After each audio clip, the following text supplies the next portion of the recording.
Hello everybody and welcome to some Battlefield 3 gameplay. Now this is on the map Metro. I'm here with Roguification or Rogue Realm in the game at this current moment in time. We joined the game where we had lost every single flag. We're on the Russian team. I'm using the assault class with the M416 suppressed with foregrip and the reflex sight. I quite like this combination. I quite like to get the Cobra sight bit a bit further through the gun. There goes my phone. um, so as you can see, this is a lane that we're kind of holding. It's like a building, but I like to call it a lane. It's the way that I normally play, whether you're on the Russian or the American team. You can always get to this building or a building of this sort. The great thing about these buildings is that you have a view to the other building that is across the map. You can get a view on A if you need to. You can get a view on two of the main exits where the other team, the US in this case, are coming through. Um, and that's just great. That's everything that you need. Also, it's easy to look down the stairs, as I'm sure I'll do in a minute. Almost got dog tagged there. That was pretty funny. Um, so yeah, I put a health kit down here, and as you can see, you'll always see me looking down these stairs here. There, right there. There's a guy right there. You can see exactly who's coming up the stairs and how many, and if you need any help. Now, I spotted this guy was going to be in a bit of trouble as this guy came up the stairs, but what I didn't realise is that he was already up there. I saw two of my squad members die, and then eventually the third. I waited for that grenade to go off, and I got up to some cover in this top floor, in this little cubby hole.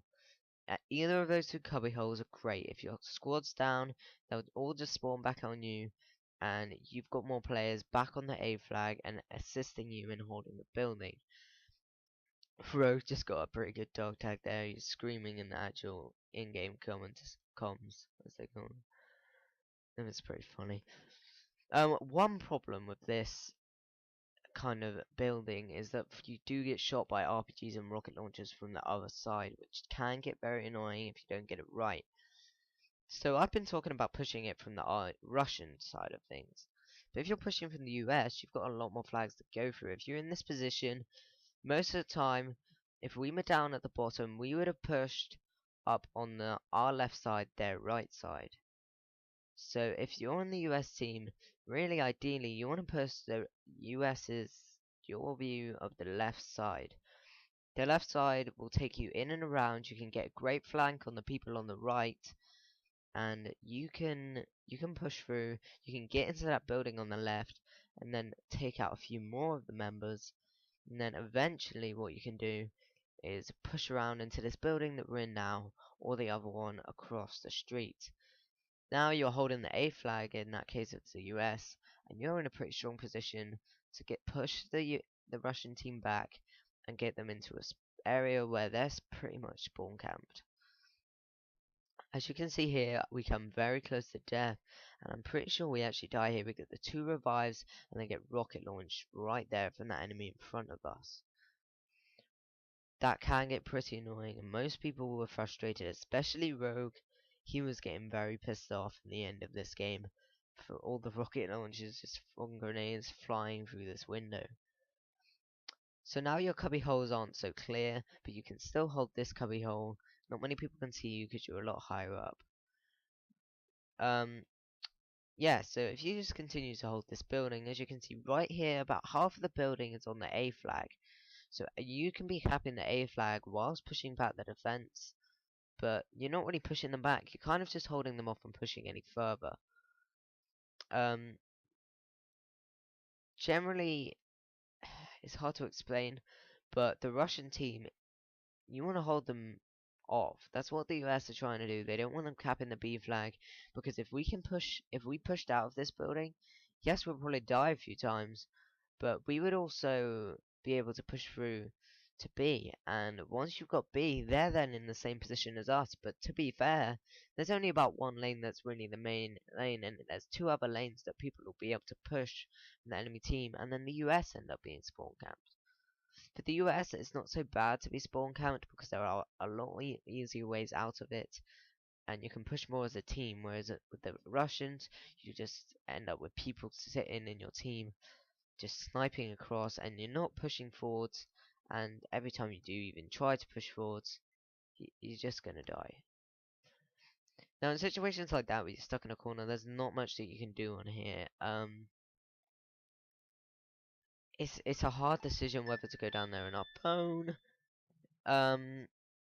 Simply because you could die and get a death on your KD, but you could also get a kill, and there's that thing that if there's that one guy there, the rest of the squad has the possibility to spawn in on him then, and then you're in the situation of a 4v4, which is not what you want. You want single people running through, maybe two at the max, and you just want to be able to hold them off easily. If you have 4 people coming up those stairs at the same time, your gun's not going to have enough ammo to get through them all, and if your squad's not ready enough for them or don't have such powerful guns like snipers and stuff, you're not going to get very far with it.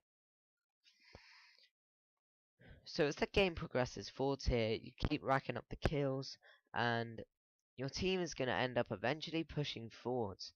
Later on in this gameplay, you'll see us we push forwards, and the rest of our team is helping us out here. The rest of our team at the moment are also in the other building, trying to take them out, but obviously having a harder time. We managed to managed to take this building before the US had enough time to push from B to push up to A.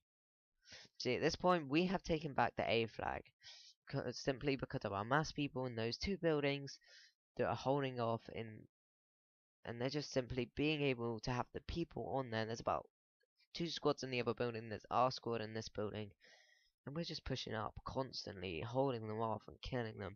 And as we kill them, they don't have the possibility to spawn in, and we've got the players to take the flag, or the point. I can't really say flag, can I?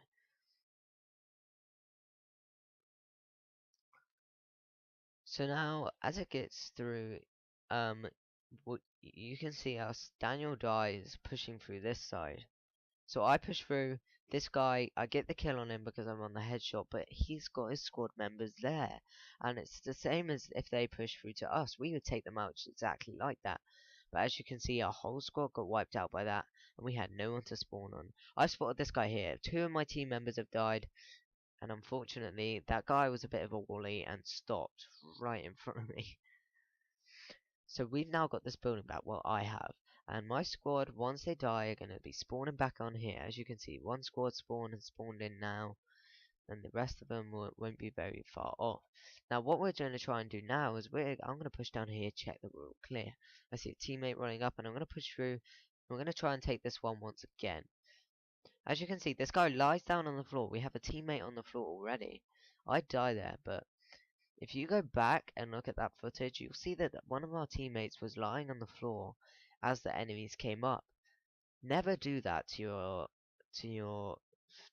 another player. If you're lying on the floor in the middle of a doorway and there's enemies behind you, what are they going to do? There's just no way of being able to push through far enough, and you're just stuck there. You're dead in the water as such, and you can't move, you can't do anything. And that guy fought very logically on the other team, on the US, and he dropped down behind him because he knew that I was stuck on top of him and I couldn't aim my gun down on him. Luckily his teammate was, I managed to kill him just about, but I was on very low health and I pushed forwards into his teammate, and his teammate did a very good job. Now I see these guys in here, and I didn't even realise that there was another guy. I finally push out, I'm with my secondary gun, and now I'm finally reloading my weapon. There's one thing that I personally need to get good at, is knowing when is the point in which your gun's dead and you need to switch to your secondary, because there's such a delay with me and I just need to do it. Right there, that was a good example of cover. I want to talk a bit about cover here on this map, and especially in this building. Right there in that open ground, you're so vulnerable. There's nowhere or no one that's going to be able to kind of help you. You've got multiple angles that you can be shot from. I saw 2 players, one of them ran past me. I jumped, killed one guy, but what I forgot to do was push out further. As in, I didn't manage to push around that corner so the guy who had gone past me couldn't shoot me. Also, another position that I could have been shot from, which luckily I wasn't, was from across the road. Now the game here has progressed. We have pushed up. I've cut out the bit where we realised that there was no more people coming into the building, and the rest of our team has done a good job. Us holding that off has managed to get us the A flag and a chance for people to spawn in and give us a team push upwards.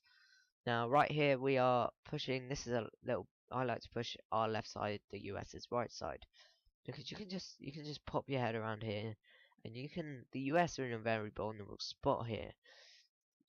It's a lot harder on the US side to do that on that corner on the other side, because simply because of you have multiple angles that you can be shot from. So yeah, we get pushed back again, and this is the left side that I'm talking about. It's if you're on the US team, it's hard to push through, but once you push through, you can pull into the right. As you can see, there's a door just on the right of the screen. If you can go in there, then you can hold them off, take out some infantry on the other team, and then you can push through. Now right here, I've only got the ability to poke our head through.